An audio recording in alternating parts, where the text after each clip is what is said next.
Halo semua, pernah kepikiran nggak soal sesuatu yang kita rasain tiap hari, tapi mungkin jarang banget kita bahas mendalam? Yup, cuaca. Tahu nggak sih kalau cuaca itu bisa banget ngatur mood Anda? Atau fakta bahwa satu badai petir aja bisa menghasilkan energi yang cukup buat nyalain bola lampu 100 watt selama lebih dari 3 bulan? Gila kan? Kekuatan yang selalu ada di sekitar kita ini ngebentuk dunia kita dari hal-hal kecil sampai skala global. Oke, yuk kita bedah lebih dalam. Coba deh, Anda pikirin sebentar. Sebelum melangkah keluar rumah pagi ini, kemungkinan besar Anda ngecek ramalan cuaca kan? Nah, keputusan kecil itu baru awalnya aja loh, gimana cuaca ngatur hidup kita. Dampaknya itu ada di mana-mana, mulai dari baju yang Anda pakai, rute perjalanan yang Anda ambil, bahkan makanan yang kita makan, sampai kondisi pasar saham. Cuaca itu ibarat benang tak terlihat yang menjalin kehidupan kita sehari-hari. Oke, jadi apa sih sebenarnya yang ngebentuk cuaca itu? Yuk, kita bongkar satu persatu komponen utamanya. Kekuatan-kekuatan tak terlihat yang bekerja di atmosfer kita. Pertama dan paling dasar, suhu. Anggap aja ini kayak tingkat energi di udara.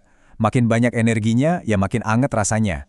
Nah, ini dipengaruhi oleh matahari, seberapa tinggi lokasi kita, dan ada awan atau enggak. Suhu ini fondasi dari semua fenomena cuaca. Selanjutnya, ada angin. Ini bukan sekedar udara yang bergerak loh. Anggap aja ini adalah sistem penyeimbang raksasa dari atmosfer kita. Udara itu selalu bergerak dari tempat yang tekanannya tinggi ke tempat yang tekanannya rendah. Nah, gimana cara kerjanya? Nah, begini cara kerjanya. Udara dingin itu kan lebih padat, jadi dia cenderung turun dan menyebar keluar. Inilah yang menciptakan area bertekanan tinggi. Sebaliknya, udara hangat yang lebih ringan itu naik, lalu narik udara di sekitarnya buat ngisi kekosongan. Jadilah area bertekanan rendah. Angin itu ya pergerakan udara dari tekanan tinggi ke tekanan rendah tadi. Simpel kan? Terus ada yang namanya kelembapan. Ini tuh soal seberapa banyak uap air di udara. Kelembapan inilah biang keroknya kenapa hari yang panas bisa berasa gerah banget kayak di sauna, atau sebaliknya, bikin kulit kita jadi kering. Ini juga bahan baku utama buat awan dan hujan. Dan yang terakhir, presipitasi. Jadi pas uap air di atmosfer mendingin, dia berubah lagi jadi air, ngebentuk awan. Kalau tetesan air di awan itu udah cukup berat, ya mereka jatuh lagi ke bumi. Bisa dalam bentuk hujan, salju, atau hujan es. Inilah caranya alam menyiram tanamannya. Oke, sekarang kita udah kenal sama elemen-elemen dasarnya. Yuk kita lihat gimana mereka bekerja sama buat menciptakan fenomena cuaca yang lebih besar dan lebih rumit kayak awan dan badai. Semua ini adalah bagian dari sebuah siklus yang nggak pernah berhenti, siklus air. Air menguap, naik ke atas, mendingin jadi awan, terus jatuh lagi ke bawah sebagai presipitasi. Awan ini bisa dibilang jadi pemeran utama dalam drama di atmosfer kita. Dan ngomong-ngomong soal awan, jenisnya itu banyak banget.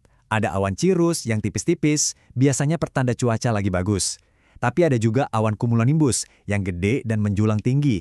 Nah, ini yang biasanya bawa badai petir. Tiap jenis awan itu punya ceritanya sendiri soal apa yang lagi terjadi di atas sana.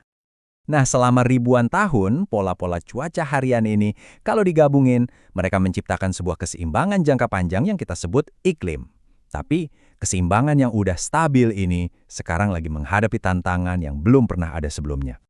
Sistem yang jadi penopang kehidupan di bumi ini sekarang lagi di bawah tekanan. Terus, apa artinya ini buat kita?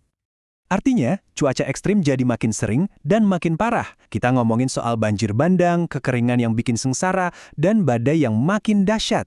Ini bukan lagi soal nanti, ini udah terjadi sekarang, di depan mata kita. Dan ini mengancam hal yang paling dasar buat kita, yaitu pasokan makanan global. Menghadapi tantangan sebesar ini, respons kita pada dasarnya punya dua jalur utama. Mitigasi, artinya kita lawan penyebabnya, dan adaptasi, artinya kita belajar buat hidup dengan dampaknya. Mitigasi itu soal gimana kita nyerang langsung ke akar masalahnya. Artinya, kita harus beralih ke energi bersih, pakai energi lebih hemat, jaga hutan kita yang berfungsi sebagai penyerap karbon, dan terus berinovasi nemuin teknologi-teknologi baru. Ini adalah kesempatan kita buat ngebangun masa depan yang lebih baik. Di sisi lain, adaptasi itu artinya kita sadar ada beberapa perubahan yang udah nggak bisa kita hindari lagi. Jadi, kita harus siap-siap. Caranya? Bangun infrastruktur yang lebih kuat, bikin sistem peringatan dini yang canggih, kelola air kita dengan lebih bijak, dan ubah cara kita bertani. Intinya, kita harus jadi lebih tangguh. Melihat masalahnya yang segede ini, gampang banget ya rasanya jadi kecil dan nggak berdaya. Tapi, jangan salah, tindakan kita masing-masing kalau digabungin bisa jadi gelombang perubahan yang dahsyat. Nah, disinilah peran kita semua jadi penting. Kita semua punya peran di sini. Coba deh, pelajari lebih dalam dan ajak orang lain buat sadar juga. Pakai suara Anda buat menuntut kebijakan yang lebih baik. Bikin pilihan-pilihan kecil yang lebih sadar lingkungan dalam hidup sehari-hari. Dan dukung organisasi yang berjuang buat planet kita. Pada akhirnya, ini semua kembali ke kita. Gak ada satu solusi ajaib. Ini butuh kerja bareng dari kita semua. Pemerintah, industri, dan kita sebagai individu yang bekerja sama. Yuk, kita jadi generasi yang benar-benar membawa perubahan. Kisah tentang iklim kita itu sedang ditulis. Sekarang, saat ini juga. Jadi, bagian apa yang akan Anda tulis, pilihannya ada di tangan kita semua. Terima kasih sudah menyimak.